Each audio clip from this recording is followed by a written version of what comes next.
Buenos días. Buenas tardes. Buenas noches. Estamos hoy en el canal de Caster Con un nuevo vídeo de matemáticas. ¡Empezamos! Hola a todos y a todas. En este vídeo lo que vamos a hacer es iniciarnos en el cálculo matricial. Vamos a adentrarnos en los principales conceptos relacionados con matrices y determinantes, sin entrar en demasiado detalle porque no vamos a hacer ejercicios, vamos a tratar de hacernos con un vocabulario básico con el que podamos entendernos. Y lo primero de todo es saber que trabajamos con matrices aunque no lo sepamos. Cuando utilizamos una hoja de cálculo o bien cuando manejamos una base de datos, podemos comprobar que los datos se organizan en filas y columnas siguiendo una estructura ya definida. En el caso de las bases de datos, sabes que se organizan por tablas y las tablas a su vez están organizadas de tal manera que cada fila es un registro y cada columna es un campo de dicha base de datos, de dicha tabla. Incluso cuando nosotros estamos manejando una quiniela, también estamos manejando directamente una matriz. Una matriz es un conjunto de números, por tanto, ordenados en filas y columnas. Esta sería una matriz ejemplo. Esta matriz, cuando queramos hablar de ella, vamos a hablar directamente, en lugar de estar repitiendo los números 3, 1, 2, 1, 5, 7, lo que vamos a decir es que es la matriz A. Se designa generalmente con una letra mayúscula. Cada elemento de nuestra matriz va a ocupar una posición en función de la fila y la columna en la que esté situada. Y los elementos de esa matriz se designan con letras minúsculas. La misma letra que utilizamos para designar la matriz, pero en minúsculas, y va seguida de unos subíndices. Esos subíndices no indican otra cosa que la posición que ocupan dentro de la matriz. Así, por ejemplo, el elemento A sub 1, 1 ocuparía la fila 1, columna 1. Son como sus coordenadas. Y el número de filas y columnas de una matriz determinan lo que conocemos como su dimensión. Nuestra matriz ejemplo tiene dimensiones 2 por 3, tiene 2 filas y 3 columnas. Y tal como dijimos, los elementos se designan de esta forma. El elemento A sub 1, 2, que es igual a 1, sería aquel que ocupa la fila 1 y la columna 2.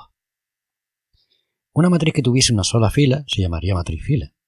Una matriz que tuviese una sola columna se llamaría matriz columna. Y una matriz que tuviese el mismo número de filas que de columnas sería una matriz cuadrada. En una matriz cuadrada vamos a distinguir lo que viene siendo la diagonal principal de lo que va a ser la diagonal secundaria. Y ojo, cuando una matriz, al final es ponerle nombre a las cosas, tenga todos sus elementos ceros, estaremos hablando de una matriz nula. Cuando una matriz por debajo de la diagonal principal tenga todo cero o por encima de la diagonal principal tenga todo cero, diríamos que se trata de una matriz triangular. Y esta es una matriz muy importante, es la matriz identidad. Se caracteriza porque la diagonal principal son todos unos y el resto de elementos son cero. También un detalle importante, llamamos matriz traspuesta de una matriz a aquella que se obtiene al intercambiar las filas por columnas y las columnas por filas. ¿Cómo hacemos esto? Nuestra matriz traspuesta lo que vamos a hacer es que la primera fila se convierte en la primera columna, la segunda fila se convierte en la segunda columna y la tercera fila se convierte en la tercera columna. Ningún misterio, ¿verdad? El orden de una matriz cuadrada viene dado por el número de filas o columnas que posee. Lógicamente tiene el mismo número de filas que de columnas. La matriz que nos está sirviendo de ejemplo tiene un orden 3, es de orden 3. Y vamos a adentrarnos en las operaciones con matrices. Las dos primeras son bastante sencillas. Se trata de multiplicar un número por una matriz. ¿Cómo se hace eso? Pues multiplicando cada elemento por dicho número. En nuestro caso, nos daría 3 por 1 que son 3, 3 por 2 que son 6, 3 por 5 que son 15, así hasta el final. Y para sumar dos matrices tienen que tener la misma estructura. En este caso son dos matrices de orden 3. ¿Cómo las sumamos? Pues muy sencillo, elemento a elemento. Si sumamos el 1 con el 2 obtenemos el primer elemento que sería un 3. Y esto mismo lo vamos a hacer con el resto de elementos. Y de esta manera obtendríamos la matriz suma. Chorrada, ¿verdad? Súper sencillo. ¡Wow! Ahora es cuando viene la complicación. Cuando vamos a multiplicar matrices. Si te quedas con este pequeño ejemplo que voy a poner, será más que suficiente para que sepas multiplicar matrices sin ninguna dificultad. Ha de cumplirse una condición. Si esa condición no se cumple, no podemos multiplicar las matrices. Y esa condición es que ambas matrices tienen que ser de tal manera que el número de columnas de la primera ha de ser igual al número de filas de la segunda. Y el resultado que voy a obtener va a ser otra matriz que va a tener el mismo número de filas que la primera y el mismo número de columnas que la segunda. El esquema sería el siguiente. Cada elemento de la matriz producto es el resultado de sumar los productos de los elementos de cada fila de la matriz A por los elementos de cada columna de B. Lo mejor es verlo con un ejemplo. Vamos a multiplicar estas dos matrices. Comprobamos primero que se cumple la condición, y es que el número de columnas de la primera es igual al número de filas de la segunda. El número de columnas de la primera es 3, el número de filas de la segunda es 3. Como se cumple la condición, vamos a multiplicar. Vamos a aplicar esa definición tan rara que vimos antes. Vamos a comenzar por multiplicar la primera fila de A por la primera columna de B. Realizamos todos esos productos y los sumamos. De esa manera obtendríamos nuestro primer elemento, que es el C11.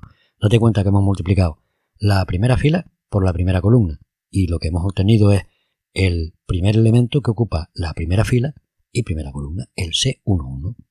Ya lo haremos más adelante con números. De entrada lo que me interesa es que te quedes con el esquema. Y eso que acabo de escribir se parece muchísimo a una cosa que dimos el curso pasado, y era un producto escalar de dos vectores, solo que aquellos vectores solo tenían dos coordenadas. Esto podríamos decir que tenemos dos vectores que tienen tres coordenadas, vectores en el espacio. Y ahora vamos a multiplicar también la primera fila, pero por la segunda columna, de la misma manera. Y obviamente lo que vamos a obtener es el elemento C sub 1, 2, porque hemos multiplicado la primera fila por la segunda columna. Si hacemos esta misma operación, que no voy a repetir todos los pasos, con la segunda fila, primera columna, obtendríamos el siguiente elemento. Y si volvemos a multiplicar la primera fila por la segunda columna, obtenemos el último elemento. Ya hemos hecho la multiplicación. Es un proceso sencillo. Quizá te resulte laborioso al principio, pero en cuanto lo mecanices verás que es muy sencillo. ¿Y qué es un determinante? Ni me voy a detener en esta definición. Es como bastante complicada. Al final de lo que se trata es de ir haciendo combinaciones de productos, tomando un elemento de cada fila y un elemento de cada columna. Luego estudiamos si la paridad, si es positiva, si es negativa, pero yo creo que con esta definición lo único que vamos a conseguir es que te confundas. Así que vamos a ir directamente a un determinante de orden 2. Bien, la manera de hacerlo es tomar los elementos que corresponden a la diagonal principal y multiplicarlos. Y a continuación, restarle producto de los elementos de la diagonal secundaria. Ya está hecho. Así de sencillo. No nos complicamos la vida con definiciones. Lo que vamos a utilizar es un ejemplo. En este ejemplo verás que hemos multiplicado la diagonal principal, que sería 1 por 5, y le hemos restado la diagonal secundaria, que son 3 por 2. 5 menos 6 son menos 1. El resultado de un determinante es un número asociado a dicha combinación de números. Bueno, vamos a ver, y con un determinante de orden 3, wow, aquí la cosa se nos complica un poco. Te voy a enseñar la regla de Sarrus, pero a continuación intentaremos ver otros procedimientos que yo creo que son mucho más sencillos a la hora de poder calcular un determinante de orden 3. Y comenzamos multiplicando los elementos de la diagonal principal, esta que tú ves aquí. Cuando multiplicamos los elementos de la diagonal principal se cumple parte de la definición que dijimos que no nos íbamos a aprender, y es que hemos tomado un elemento y solo un elemento de la primera fila, un solo elemento de la segunda fila, segunda columna, y un solo elemento de la tercera fila, tercera columna. Con eso obtengo mi primer producto. Ahora voy por el segundo producto.